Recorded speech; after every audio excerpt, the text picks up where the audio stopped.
Берлин во нов дипломатски обид да ги потурне напред уставните измени, процес заглавен во парламентот по пленарната седница што се одржа на средината на август. Истовремено во Скопје се двајца високо позиционирани германски представници, едниот на владата, другиот на Бундестагот. Додека Мануел Сарацин како специјален представник за Западен Балкан до своите соговорници од владата и од опозицијата ги спорачува очекувањата на германскиот канцелар, Михаел Рот како прв човек на Комитетот за надворешна политика на Бундестагот во директен контакт со парламентарците и објаснува потребата од продолжување на измените на уставот. Според него, сега не е време за меѓусебни уценувања зашто Европа, чија безбедносна архитектура е нарушена по руската агресија врз Украина, очекува Македонија да го преземе неопходниот чекор.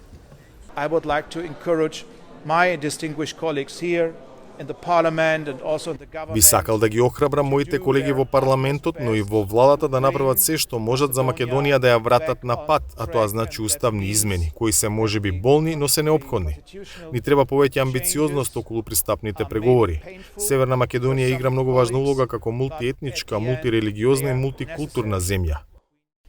Рот недвосмислено проширувањето кон Западен Балкан го става во контекст на ситуацијата во Украина, но и на фактот дека граѓаните од регионот очекуваат ЕУ конечно да ги исполни дадените ветувања.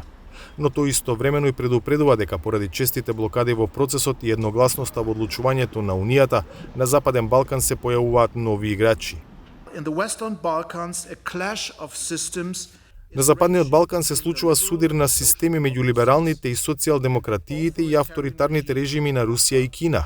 Двоумењето на Унијата создаде простор за други актери кои не само што ги отфрлаат нашите вредности, туку активно се борат против нив. Неприфатливо е само една или две земји членки на Унијата да ги оценуваат сите други.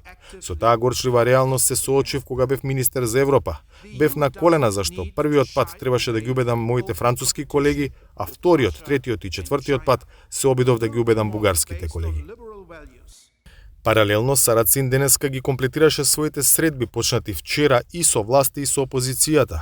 Неговата главна порака е дека сега е моментот и дека не треба да се пропушти шансата за напредок во пристапувањето. Од врвот на ВМРО ДПМН ја слушнал познатата позиција.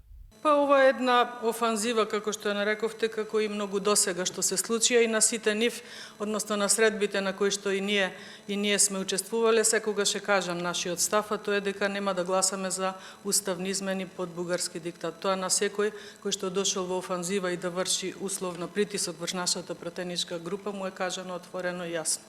По овој став на опозицијата повторен веќе многу пати од кој како што јавно се вели ВМРО ДПМН не се повлекува, прашањето е колку смисла имаат честите посети на странските дипломати на Скопје со една цел – обезбедување двотретинско мнозинство за уставните измени.